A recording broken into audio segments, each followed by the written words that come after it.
Nous allons nous mettre debout.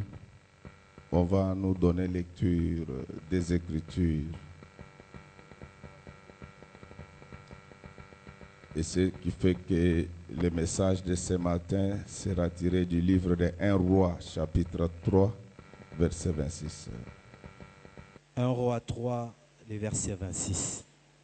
Alors, la femme dont les fils étaient vivants sentit ses entrailles s'émouvoir pour son fils.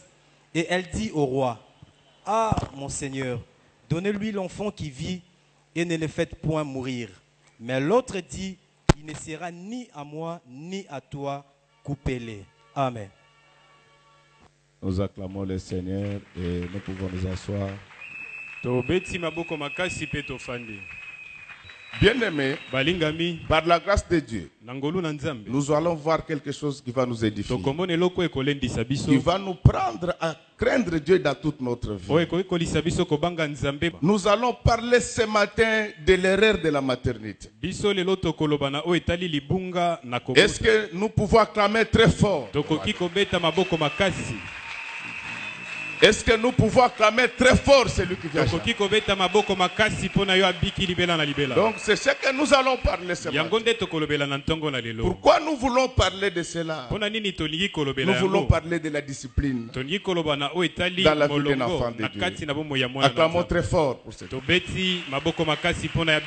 Bien-aimé, on vient de nous donner lecture des Écritures. On nous parle de l'histoire qui s'était passée avant la naissance de Jésus. Vous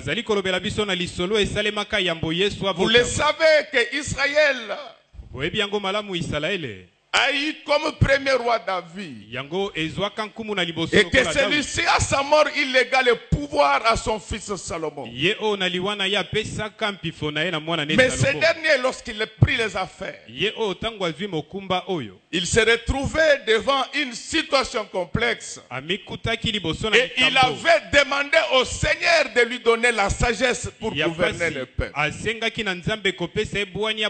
Je voulais ouvrir une parenthèse pour dire qu'en matière de gestion publique, quand il n'y a pas de discipline, rien ne marchera.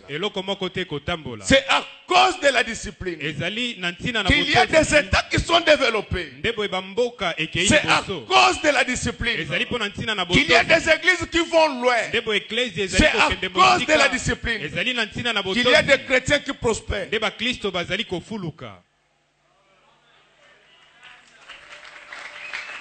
Alléluia. Amen. Je ne sais pas ce matin si tu es discipliné dans tes relations avec Dieu. C'est ainsi qu'on nous parle de l'histoire des deux prostituées. Pourquoi nous sommes d'accord qu'il s'agissait de prostituées? En lisant les textes, il est clairement démontré que ces deux femmes partageaient une seule maison. Quelle intimité, quelle amitié. Les gens qui partagent une même maison, ils sont capables de se laver ensemble. Et quand une autre s'est changée, sa consoeur pouvait l'observer tranquillement. Mais qu'est-ce qui arriva? C'est-à-dire que parmi elles, comme elles avaient tout accouché, elles n'avaient pas de discipline pour préserver le fils. Alléluia. Amen. Alléluia. Amen. Aujourd'hui, il y a bien des personnes qui n'ont pas pu maintenir leurs relations avec Dieu à cause de l'indiscipline. Ils cherchent à ce que les gens les aiment. Moi, je n'aime même pas que les gens m'aiment. La seule personne dont je réclame l'amour dans ma vie, c'est l'Éternel des armées. C'est celui-là qui m'avait accompagné quand j'étais déjà seul, voyant la mort en face. C'est lui qui m'avait suivi. C'est la seule relation que j'entretiens et je soigne dans ma vie. Alléluia. Amen. Non, mais malgré ça, moi j'aime tout le monde. Quand quelqu'un m'aime, je l'aime aussi. Alléluia. Amen. Dans la vie des relations, il faut savoir hiérarchiser les relations. Il y a quelqu'un qui s'appelle Élie le sacrificateur. Cet homme, Dieu l'avait aimé. Mais il commençait à mettre en balance ses relations avec ses enfants. Et ses relations avec Dieu. Alléluia. Amen.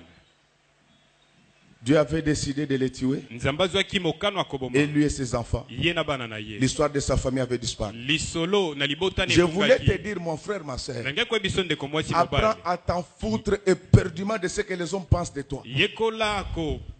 Parce que le jugement de Dieu est plus grand. Mais qu'est-ce qui arriva avec ces deux femmes?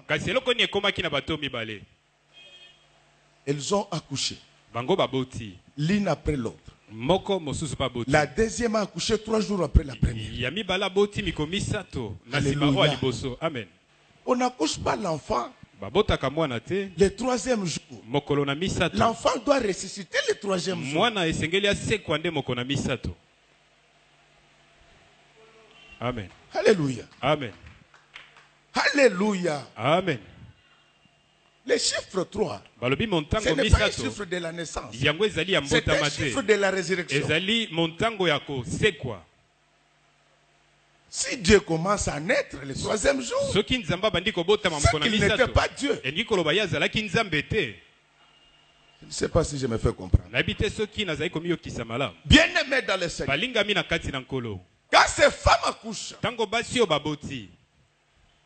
la nuit, comme ils étaient habitués à dormir mal. C'est pourquoi vous les mamans, vous devez apprendre à nos filles ici comment dormir.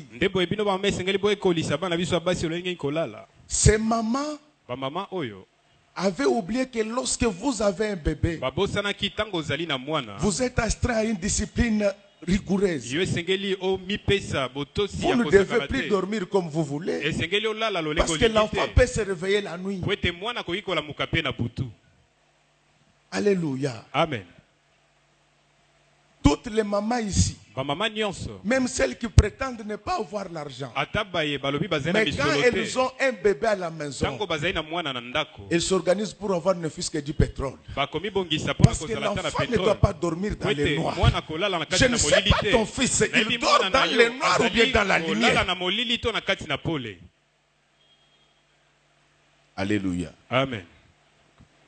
Alléluia. Amen. Frère bien-aimé, ce qui ne devait pas arriver arriva. La deuxième, dans ce culbute, elle a marché sur son fils. Et le fils était mort. Même si on dit que vous n'êtes pas intelligent, est-ce que vous devez prendre votre fils mort et le remettre à quelqu'un d'autre? Ça va changer quoi? C'est ça le problème avec l'église de Kinshasa. On est contre tous ceux qui gardent leur fils vivant. Ceux qui ont déjà tué leur fils, ils cherchent à ce que tout s'embrouille. Ma mère appelle, ce sont les bitikila tuboya. Donc les gens qui n'ont plus la foi même à l'église, vous verrez quand vous parlez de la sanctification,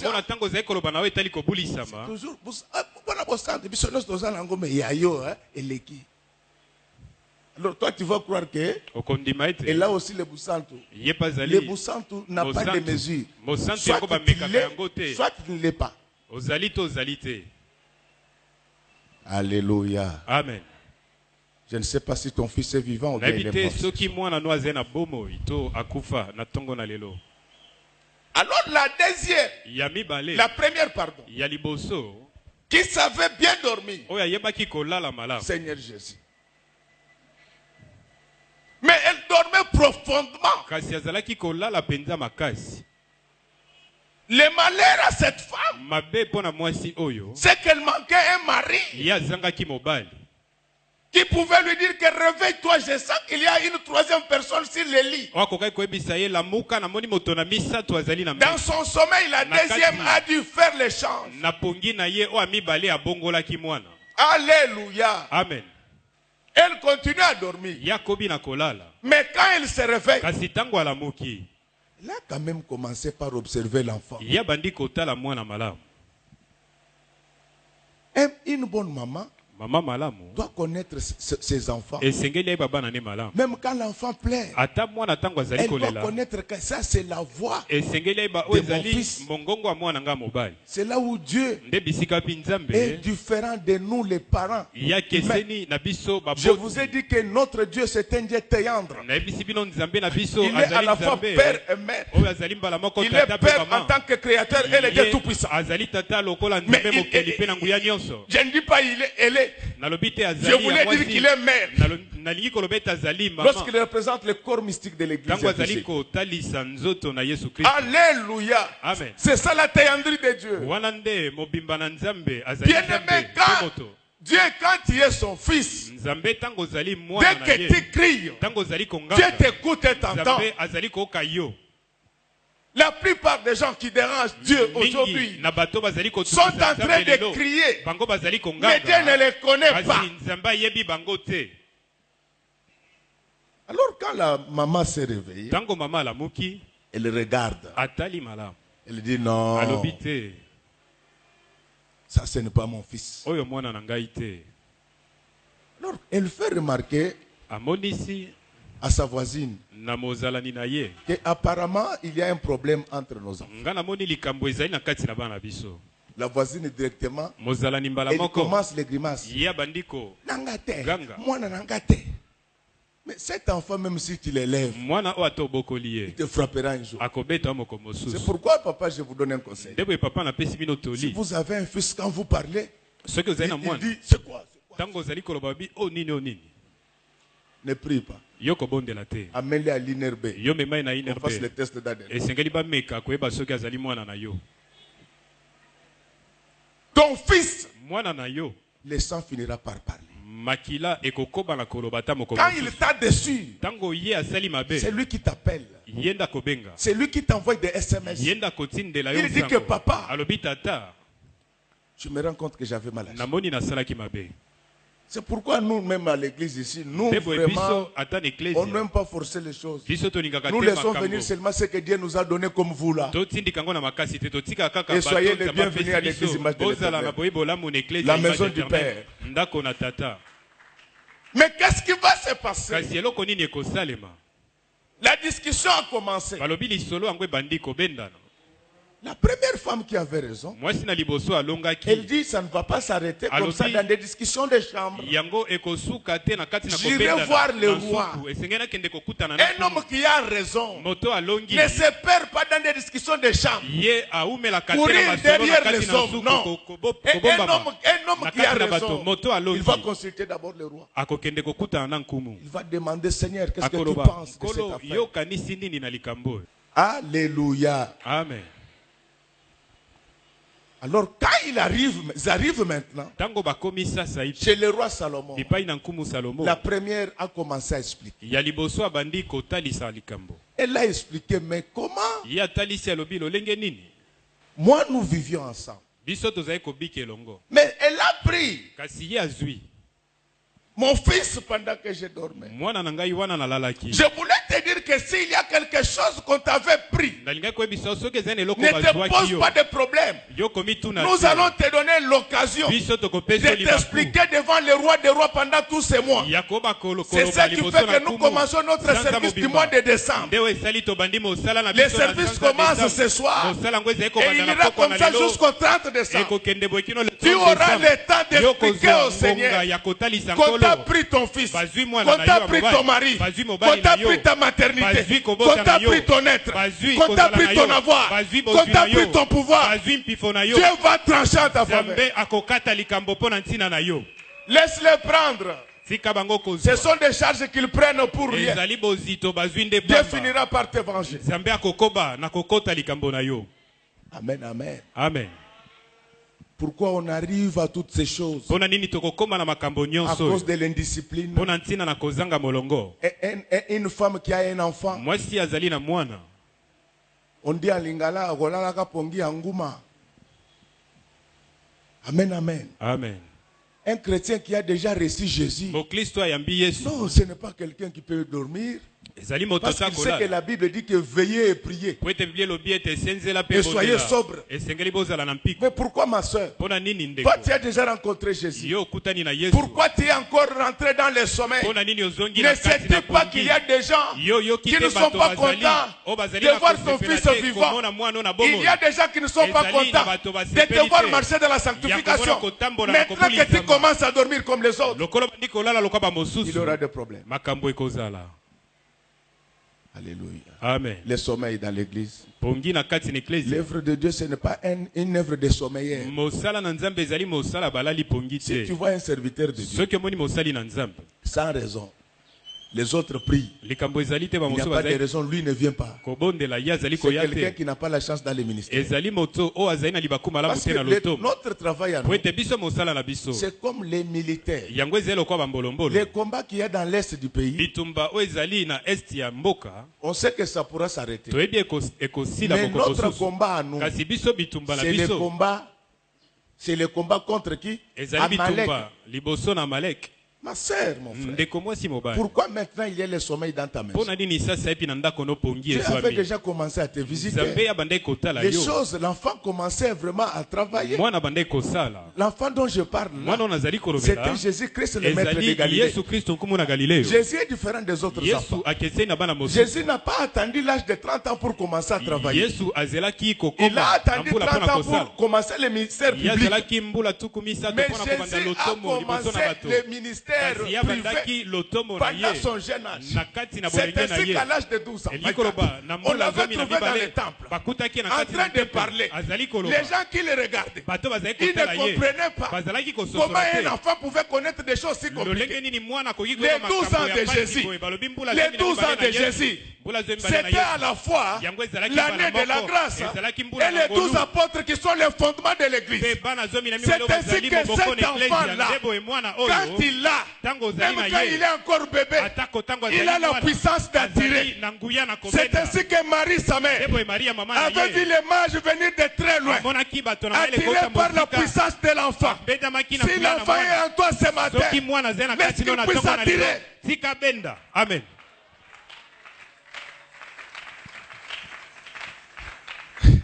L'autre enfant là était né 3 jours après la naissance du fils qui était vivant. Jésus-Christ, le boc de l'an 2000. Donc c'est avec Jésus qu'on a commencé à compter les années. Alléluia. Amen. Ce n'est pas un enfant qu'on peut te ravir comme ça. Si tu l'étais ou pas, il sera toujours avec toi. Parce que la foi nous a été transmise une fois pour toutes. Quelqu'un qui était dans la foi, vous le retrouvez aujourd'hui dans le monde. C'est qu'il n'avait pas la sémence. Je ne sais pas ce que tu fais pour protéger le Fils du Dieu Tout-Puissant. C'est lui qui est capable de travailler dans ta maison. Vous savez, lorsque vous avez des enfants, c'est pour qu'ils puissent vous aider aussi un jour. Mais si tu n'as pas l'enfant, je ne parle pas d'Alain, de Roger, non. Je suis en train de parler du Fils unique. C'est lui qu'on ne sait pas tuer. C'est lui qu'on ne sait pas ravir. Si tu as cet enfant-là, tu es en paix. C'est ainsi que Dieu avait prévenu Adam et Ève. Il les disait, après ce que vous avez commis comme forfait, sachez-le bien, je vais vous le dire, que malgré tout ça, les serpents mordera le fils au talon. Mais au moins le talon du fils va lui écraser la tête. Oh, je sens qu'il y a un fils dans notre église ici. Je vais lui demander d'écraser la tête du serpent. Le serpent ancien qui nous combat, Je vous dis, retenez ce que je vous dis. La nouvelle histoire de cette église commence à partir d'aujourd'hui. Parce que le fils est debout. Le fils va attirer. Laisse que le fils puisse attirer la curiosité de tous les passants. Laisse que le fils qui est en nous puisse attirer les bénédictions, la guérison, la prospérité, la gloire, le pouvoir, la voix. Oh, qu'il puisse attirer.